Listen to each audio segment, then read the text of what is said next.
میں کولمبس کی قبر کے سامنے کھڑا تھا۔ دنیا کے زیادہ تر لوگ موت کے بعد زمین میں دفن ہوتے ہیں، لیکن کولمبس شاید دنیا کا واحد شخص تھا جو مرنے کے بعد 4 بار دفن ہوا اور 5ویں مرتبہ اس کی لاش کو ہوا میں معلق کر دیا گیا۔ وہ 20 مئی 1506 کو میڈرڈ کے قریب والاڈولیڈ شہر میں فوت ہوا۔ آخری زندگی مایوسی، غربت اور بیماری میں گزری۔ بادشاہ فرڈینڈ نے اس سے وعدہ کیا تھا کہ ہندوستان، وہ مرنے تک امریکہ کو ہندوستان سمجھتا رہا، سے حاصل ہونے والی دولت کا 10% اس کا ہوگا اور اسے نئی دنیا کا والی بنا دیا جائے گا۔ لیکن پھر بادشاہ مکر گیا اور کولمبس قسم پرسی میں مارا پھرنے لگا۔ کولمبس کے مرنے کے بعد پتہ چلا کہ وہ سادگی میں جس سرزمین کو ہندوستان سمجھتا رہا، وہ نئی دنیا ہے۔ نئی دنیا کولمبس کے دوست امریکہ نو نے ثابت کیا اور بادشاہ نے امریکہ کو امریکہ نو کے نام پر امریکہ ڈکلیئر کر دیا۔ بادشاہ کو کولمبس کے بعد کولمبس کی قدر ہوئی۔ کولمبس کے بیٹے ڈیگو کو حکم دیا گیا اور وہ باپ کا تابوت والاڈولیڈ سے نکال کر سیوا لے آیا۔ کولمبس کو دریا کے ساتھ قدیم درگاہ لاکار توہا میں دفن کر دیا گیا۔ کولمبس کا بڑا بیٹا ڈیگو کولمبس سیوا کے شاہی خاندان اور اشرافیہ میں پاپولر تھا۔ بادشاہ فرڈینڈ نے ڈیگو کو امریکن اسپینش کالونی ڈونمیکا کا وائسرائے بنا دیا۔ ڈیگو کی وفات کے بعد اس کی بیوی ماریا جاتے جاتے سیوا سے اپنے شوہر اور سسر کولمبس کا تابوت بھی ساتھ لے گئی۔ ماریا نے اسے سانتو ڈومینگو کیتھیڈرل میں دفن کر دیا۔ یہ کولمبس کی مرنے کے بعد دوسری قبر کشائی اور دوسری نقل مکانی تھی۔ کولمبس 258 سال ڈونمیکا میں دفن رہا۔ 1795 میں ڈونمیکا میں اسپین کے خلاف شورش برپا ہوئی۔ کیوبا اسپین کی کالونی تھا۔ کولمبس اس وقت تک عالمی اثاثہ بن چکا تھا۔ چنانچہ تیسری بار اس کی قبر کھولی گئی اور اس کی لاش کو ڈونمیکا سے ہوانا یعنی کیوبا شفٹ کر دیا گیا۔ وہ 1898 تک ہوانا میں رہا۔ 1898 میں امریکہ اور اسپین کے درمیان جنگ شروع ہو گئی۔ کیوبا میں بھی اسپین کے خلاف بغاوت شروع ہو گئی۔ 1898 میں چوتھی مرتبہ کولمبس کی قبر کھولی گئی اور اس کا تابوت سیوا منتقل کر دیا گیا۔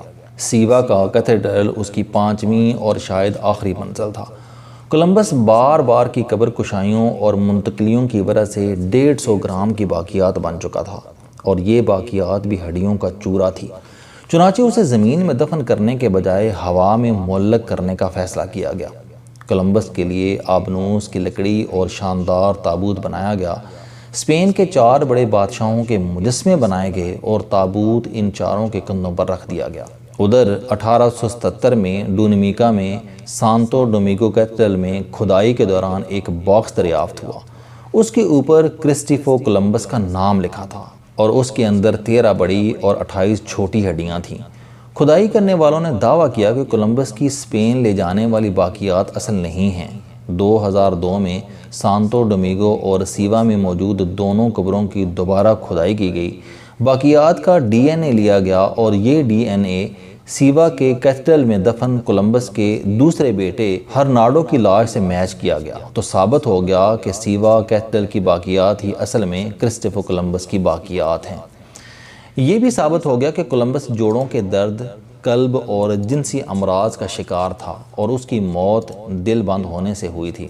اور میں اس وقت کولمبس کی معلق قبر کے سامنے کھڑا تھا اور سوچ رہا تھا کہ انسان خواہ کتنا ہی بڑا کیوں نہ ہو جائے، اس کا اختتام بہرحال 150 گرام کی باقیات پر ہوتا ہے۔ وہ مشت خاک سے بڑھ کر کچھ نہیں ہوتا۔ یہ حقیقت اپنی جگہ، لیکن کولمبس شاید دنیا کا واحد جہاز ران تھا جو موت کے بعد بھی بحری سفر کرتا رہا۔ وہ 500 سال نئی اور پرانی دنیا کے درمیان رواں دواں رہا۔ بادشاہوں نے اس کی باقیات کی قدر نہ کی، وہ اپنے وعدوں سے مکر گئے، لیکن قدرت نے اس کی قدر بھی کی اور اس کے ساتھ علم اور دریافت کے وعدے بھی نبھائے۔ لہٰذا دنیا میں جب تک امریکہ موجود ہے، اس وقت تک کولمبس کا نام بھی موجود رہے گا اور شناخت بھی۔ دنیا آج فرڈینڈ اور ملکہ ازبیلا کی قبر سے واقف نہیں، لیکن لوگ 500 سال بعد بھی کولمبس کی قبر کا طواف کرتے ہیں۔ دنیا میں آج بھی 5 مقامات پر اس کی قبر موجود ہے اور یہ تمام قبریں اصلی ہیں۔ کولمبس ان سب میں دفن بھی رہا اور اس کی مٹی نے اس کی لاش کی خوشبو کو بھی محسوس کیا۔ بہرحال اللہ ہی سپریم رہے گا اور وہ جب کسی کو عزت دیتا ہے تو پھر کوئی اس سے وہ عزت چھین نہیں سکتا اور کولمبس اس حقیقت کی بہت بڑی نشانی تھا۔ سیوا اندلس کے مشہور دریا وادی الکبیر پر واقع ہے۔ وادی الکبیر غرناطہ کے قریب کیزرولا کی پہاڑیوں سے نکلتا ہے اور یہ کرتبہ سے ہوتا ہوا سیوا آتا ہے اور پھر وہاں سے کادیس کے مقام پر بحر اوقیانوس میں جا گرتا ہے۔ سیوا بحر اوقیانوس سے قربت کی وجہ سے اسپین کی سب سے بڑی منڈی بن گیا۔ بحری جہاز کرتبہ اور سیوا سے چلتے اور شام اور سعودی عرب تک جاتے اور یہ واپس سیوا بھی آتے تھے۔ مسلمان بادشاہوں نے 8ویں صدی میں دریا کے دونوں کناروں پر مینار تعمیر کرائے اور ایک انتہائی وزنی زنجیر دونوں میناروں کے ساتھ باندھ دی۔ وہ زنجیر کے ذریعے تجارتی اور فوجی جہازوں کو کنٹرول کرتے تھے۔ زنجیر ختم ہو گئی لیکن ایک مینار آج بھی قائم ہے۔ یہ سنہری مینار کہلاتا ہے اور یہ کیتھیڈرل کے مورش مینار کے بعد مورش مسلمانوں کی دوسری بڑی نشانی ہے۔ میں سفر کے آخر میں اس سنہری مینار کے سائے میں بیٹھ گیا۔ شہر کی فصیل میرے سامنے تھی اور وادی الکبیر کا پانی پیچھے۔ تاریخ اپنے رنگوں کے ساتھ میرے سامنے بکھری تھی۔ اشبیلیہ 9ویں اور 10ویں صدی میں دنیا کا سب سے بڑا کتب خانہ تھا۔ دنیا بھر سے کتابیں یہاں لائی جاتی تھیں۔ میں جہاں بیٹھا تھا وہاں نیلام گھر سجایا جاتا تھا۔ کتاب نیلامی کے لیے پیش ہوتی تھی اور پھر اشبیلیہ کے امراء بولی لگا کر وہ کتاب خرید لیتے تھے۔ اشبیلیہ کے امراء اس وقت اپنی جاگیر، محل اور خادموں کی تعداد کے بجائے کتابوں سے جانے اور پہچانے جاتے تھے۔ لوگ گلیوں میں چلتے پھرتے ہوئے امراء کے محلوں اور نوکروں کی طرف اشارہ کر کے کہتے تھے کہ یہ وہ گھر ہے یا یہ اس شخص کا ملازم ہے جس کے گھر میں فلاں کتاب موجود ہے۔ حضرت عثمان غنی رضی اللہ تعالیٰ عنہ نے اپنی حیات میں 6 قرآن مجید تیار کروائے تھے۔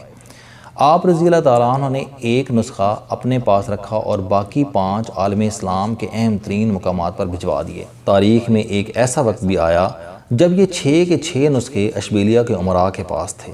ابن رشد، ابن بطوطہ، ابن خلدون اور ابن عربی جیسے لوگوں نے بھی اپنے جدوجہد کے ماہو سال اشبیلیہ میں گزارے تھے۔ مولانا روم المغرب یعنی مراکش اور اندلس جانے والے ہر مسافر کے ہاتھوں اشبیلیہ کے علماء کو سلام بھجواتے تھے۔ صحیح بخاری، صحیح مسلم، جامعہ ترمذی، سنن ابی داؤد، سنن صنائی اور سنن ابن ماجہ کے اصل نسخے بھی اشبیلیہ پہنچے اور اشبیلیہ کے علم پرستوں نے وہ نسخے نیلامی میں خریدے۔ لیکن پھر وہ دور ختم ہو گیا اور اسلامی علم اور آرٹ دونوں کی قندیلیں بجھ گئیں، مگر علم کا دھواں اور فضل کی مہک ابھی تک سیوا کی گلیوں میں موجود ہے۔ شہر کی فضا میں آج بھی گئے دنوں کی تراوت زندہ ہے۔ یہ وہ شہر تھا جہاں کبھی آذانیں سانس لیتیں اور نمازیوں کے قدم لبیک لبیک کہتے تھے، جہاں علم سورج کی طرح پھوٹتا اور عرفان ہوا کی طرح بڑھتا تھا، جہاں تصوف کی نبضیں رک جاتی تھیں اور منطق بولتے بولتے حقیقت کا روپ دھار لیتی تھی۔ سنہری مینار، اس سنہری مینار اور اس کے سائے میں بیتے وادی الکبیر میں آج بھی گئے پرانے اور بیتے ہوئے وقتوں کی ہلکی ہلکی باس موجود تھی۔ سیوا اور گہری سیاہ آنکھوں میں بھی تاریخ کے پھٹے پرانے ورق زندہ تھے۔ وقت اور تاریخ کے قافلے گزر گئے لیکن قدموں کے نشان ابھی باقی ہیں۔ ابن رشد، ابن بطوطہ، ابن خلدون اور ابن عربی بھی ابھی سیوا کی فضا میں زندہ ہیں اور دنیا میں جب تک کتاب، علم اور مسلمان تینوں موجود ہیں، دنیا کی کوئی طاقت اس وقت تک سیوا کی فضا سے یہ نقش نہیں مٹا سکے گی۔ سیوا میں اس وقت تک اشبیلیہ قائم رہے گا۔ دنیا میں ازبیلہ جیسی ہزاروں ملکائیں اور فیڈنڈ جیسے لاکھوں بادشاہ آئیں گے جائیں گے اور پھر ان کی قبروں کے نشان تک بکھر جائیں گے، لیکن اشبیلیہ جیسے شہر، ان شہروں میں مسجدوں کے مینار اور ان میناروں کے سائے میں بیٹھی اسلامی تاریخ، یہ ہمیشہ قائم رہے گی، یہ کبھی ختم نہیں ہوگی۔ میں نے انگڑائی لی۔ سنہری مینار کا بدن نومبر کی دھوپ میں سرشار تھا اور پچھلے پہر کی طلائی کرنیں وادی الکبیر کے پانیوں کو گدگدا رہی تھیں۔ کیتھیڈرل کی گھنٹیوں نے بھی انگڑائی لی اور فضا میں ٹن ٹن کی آوازیں گونجنے لگیں۔ میں اٹھا اور سہیل مقصود کے ساتھ پارکنگ لاٹ کی طرف چل پڑا۔ ہماری گاڑی سیوا کے جدید محل کی پارکنگ میں کھڑی تھی۔ ہم نے رات سے پہلے طریفہ پہنچنا تھا اور پھر طریفہ سے طنجہ یعنی مراکش کے لیے بحری جہاز یعنی فیری لینا تھا۔ طنجہ میرے جیسے پاگلوں کے مرشد ابن بطوطہ کا شہر ہے۔ ابن بطوطہ 1304 عیسوی میں طنجہ میں پیدا ہوا، 22 سال کی عمر میں حج کے لیے نکلا اور پھر غائب ہو گیا۔ مرشد نے 30 سال میں 44 ملک پیدل گھومے۔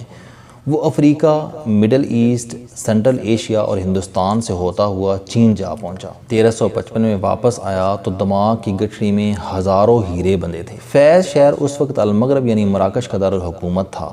بادشاہ نے مرشد کو فیض بلایا، استاد کو احترام دیا اور اسے دنیا کی قدیم ترین یونیورسٹی القراوین میں پروفیسر لگا دیا۔ لیکن ٹک کر بیٹھنا اور پڑھنا مرشد کے بس کی بات نہیں تھی۔ چنانچہ ابن بطوطہ واپس طنجہ آ گیا اور بادشاہ کے حکم پر اپنی معرکۃ الآراء کتاب رحلہ لکھنا شروع کر دیا۔ کتاب مکمل ہوئی تو مرشد 1368 میں طنجہ کی تنگ اور قدیم گلیوں میں فوت ہو گیا۔ میں نے 1984 میں منت مانگی تھی کہ میں جب مرشد کے دیکھے 44 ملک دیکھ لوں گا تو اس کے مزار پر حاضری دوں گا۔